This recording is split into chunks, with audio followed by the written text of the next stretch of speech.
Hi, welcome to the Gamesplainer. I'm Jeff the Gamesplainer, and today I'm gamesplaining Cerebria. If you have watched the first couple of videos, you'll have an idea of how Cerebria plays.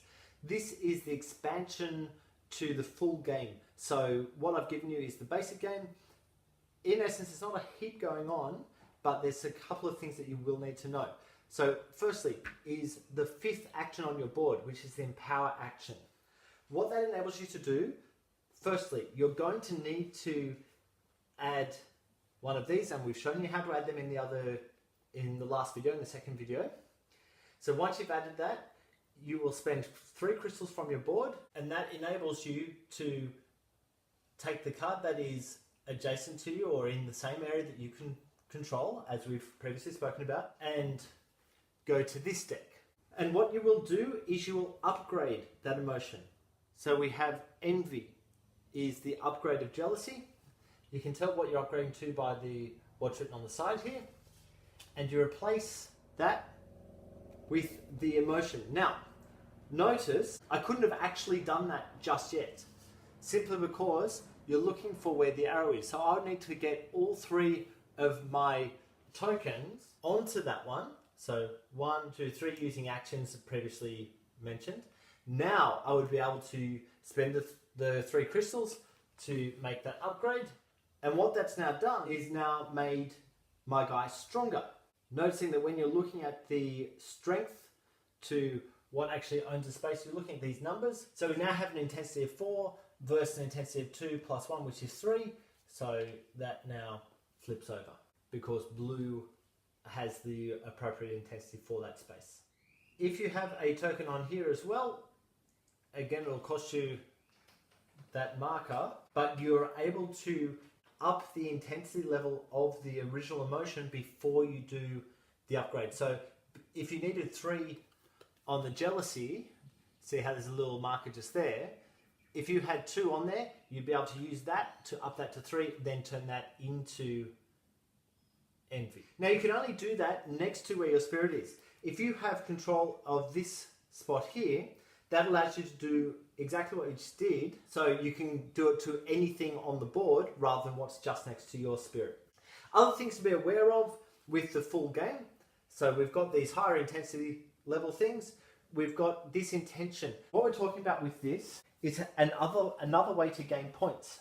So if you manage to do any of these during your turn, you'll get 1 more point on the wheel.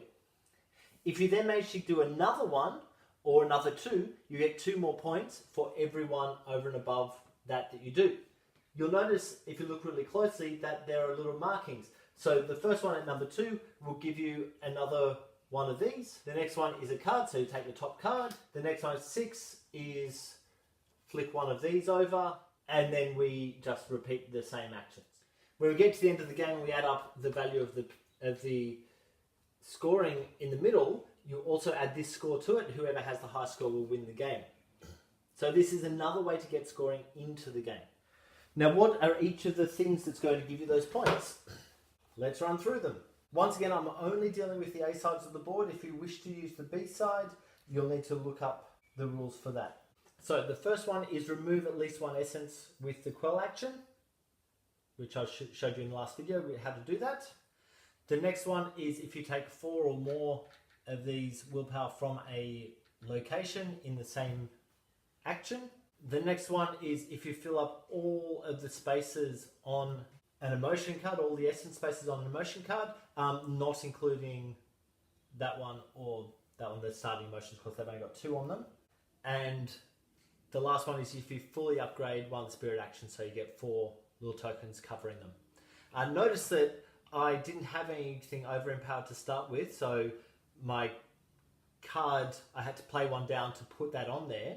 You are allowed to start the game when you're playing the full game with your choice of what's covered and uncovered. So having a think through what you're doing is probably a worthwhile thing with that growth. The other thing that's available, and once again is a different thing for each player, is this little power. So each character has its own different power. I'm not going to get into them too much, but just for example, if we're looking at this power, which is on hatred, what that allows me to do is if I use a Spirit Action with at least one upgrade, other than the end upgrade, it will cost me 1 less token. If I use the end upgrade as well, that will actually cost me 2 less tokens. But once again, you can find them in the rules to see what's going on with each of the different players. I think that I have covered everything for Cerebria. If you have any comments or suggestions, please write them below. If you have any games that you wish to be gamesplaying, please shoot me an email at thegamesplayer@gmail.com. Follow me on Instagram and Twitter at thegamesplayer to keep up to date with the games I'm playing. Subscribe to my videos to keep up to date with the games I'm gamesplaying. And until next time, enjoy gaming.